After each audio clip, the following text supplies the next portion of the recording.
tayo. Ang lulupit ngayon ng usapin dito. Sinasabi nila ngayon si BBM na may project. Pero noong 2018, 2019, Tatak Duterte daw yung tulay na bumagsak. Oo, good afternoon, Love Sapphire. Di ba? Kay BBM na daw, si BBM na daw ang dapat sisihin. Watching from Japan, BBM pa rin, Leia Takahashi. Hello, hello po ma'am. Mabuhay po kayo. Di ba?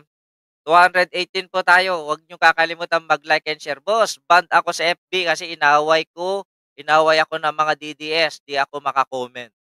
Di ka nag-iisa. Hinihilo niya lang ang DDS at kaya lalo na sila naging bobo at tanga. Alona. O eto, Tatak Duterte sa Santa Maria Bridge noong 2018, gumawa sa Isabela, 6 ang sugatan. O eto nga. Kaya lang, ang may kasalanan na yung flagman, nahanap na ba?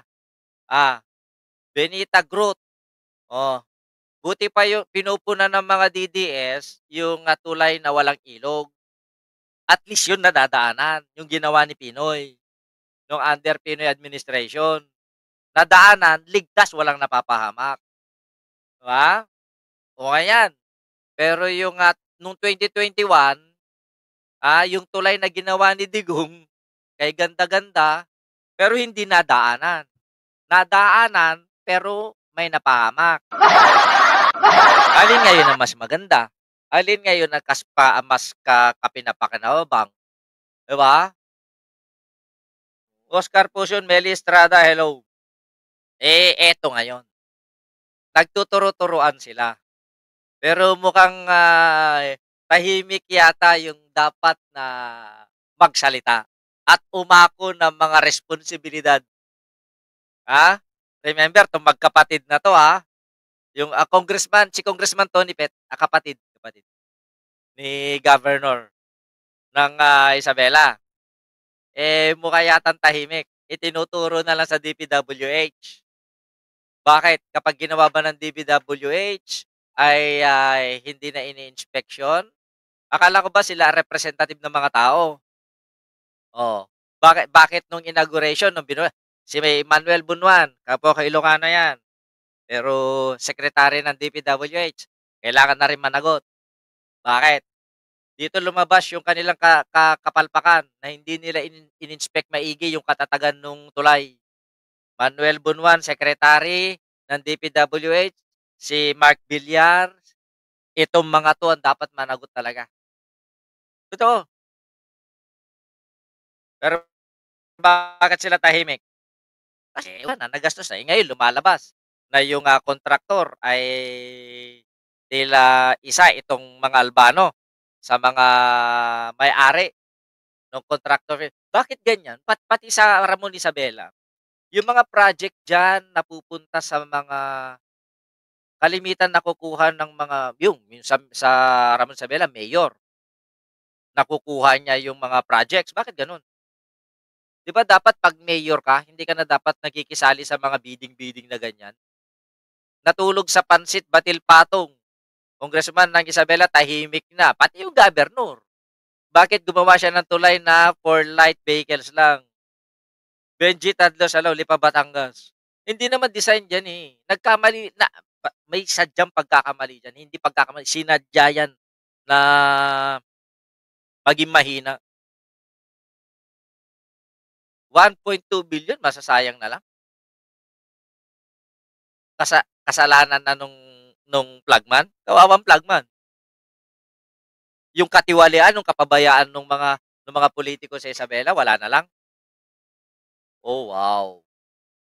Hindi man nila po sinabing light vehicle only lang ang tulay na yun, ang nakalagay sa kontrata, Armando Gomez ng ilan, Jolly Request Hello, ang nakalagay sa kontrata noon, kontrata, yes, dun sa DPWH, yan ay full-fledged na matibay na tulay.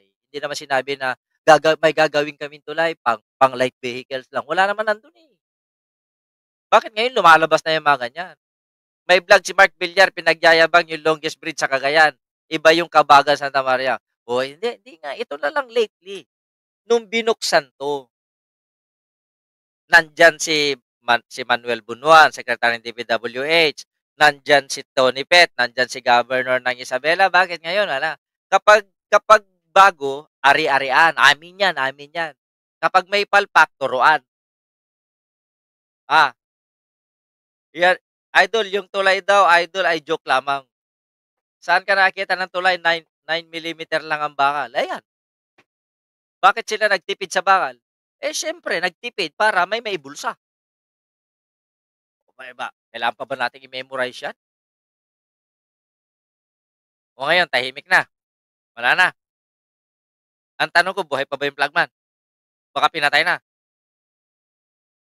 Pinatay na para mapagtakpan 'tong ano 'to, sasabihin nila kasalanan 'no, lahat may kasalanan dito. Hmm, lahat may kasalanan. Pati mga botante may kasalanan dito. Bakit kanyo? Binoto niyo. O sasabihin niyo, "Hindi naman namin alam na magnanakaw." O tanong, iboboto niyo pa ba ulit? Yun lang. 'Wag niyo na lang sisihin mga pulitiko. Kasi kayo ang naglagay sa kanila diyan. Eh, kayo ang naglagay sa kanila diyan para mangurap, mangurap, mangurap. Alam niyo kasalanan niyo, bakit kasi? Tinanggap niyo yung 1,000 eh. Tinanggap niyo yung 500 nung panahon ng eleksyon. Siyempre kailangan bumawi ng pulitiko, kailangan niyang magnakaw para para mabawi niya yung ibinayad sa inyo. Walang pulitiko na gago, na para bayaran ninyong boto na hindi niya babawiin yan sa kaban ng bayan. Huwag kayong bobo, ganun lang. Kaya kayo, diyan sa Isabela, Kabagan, Santa Maria, bago pa maitayo yang tulay na yan, naging parte na kayo. Okay? Kaya wag na kayong magreklamo. Hayaan niyo na lang mahirapan kayo. At least bayad kayo ng 500. At least bayad kayo ng 1,000. 'Di ba? Tumanggap ulit kayo ngayong eleksyon. Para yung mga politiko ninyo, pagnakawan ulit kayo. Gano'n. Eh, sanayan na lang 'yan. Wag na kayong magbago. Nasanay na kayong tumanggap eh. Oh, kayo pa ba magbabago pa? Hindi no? Bakit gagawa ng main na tulay na light vehicles lang dapat may 40 tons load limit para masabing tulay? Kinati nga lang daw kabagis eh. Ha? Hindi naman daw ginawa 'yan para kasalanan ng mga sasakyan 'yan kung bakit sila tumawid. Kasi pang-vlogger lang talaga 'yan, pang-photo op. Ayun ba naman? At sino ang matalino, si Mocha na nagpapalamas ng sa lalaki na ang Mayon Volcano daw ay nasa Naga City. Mas bobo ang asek ni Digong na walang silbi kundi ang magpalamas ng PEP! Sarap sarap kalbuhin ng fake news na babae, nagtatago pa sa Japan. Inaano ba kayo? Remade action. Kaya mga taga Isabela, pray-pray na lang. Okay? Boto niyo ulit. Eh, ang tanong ko rito, sinabi ni BBM na kailangan may mga ulong gugulong dito. Eh, paano niya kaya pagugulungin? Eh, alam naman natin kaalyado ni BBM 'tong mga 'to. Ah. Alam natin na sigurado, sigurado sasabihin na naman yan ng kapatid ng presidente ng ayaw ko ng gulo. Hayaan na lang natin silang magnakaw. Basta walang gulo kasi 'pag pinanagot mo ang mga Albano, gulo yan, eh, 'di ba? Hindi makikinabang ang mga tao diyan. Kapag pinagbayad mo yung magnanakaw, hindi makikinabang ang tao. Pero 'pag nagnakaw ang magnanakaw sa gobyerno, may pakinabang ang tao kasi may bibigyan ka ng 500, 1,000 sa tuwing eleksyon. Real talk? It's the motherfucking Eagle Double G. Snoop Dogg! Pero ginagamit ngayon. Sana may mapanagot. Hindi natin tatantanan 'to. Ayan, lalag na naman. Okay, dito, paimbestigahan daw, eh. 1.2 bridge. 1.2 billion bridge collapse. Balitang-balita 'to sa ano, sa buong mundo.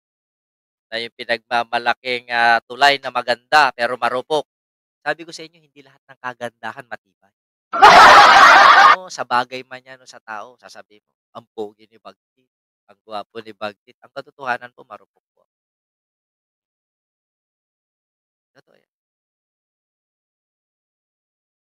Ito na nga na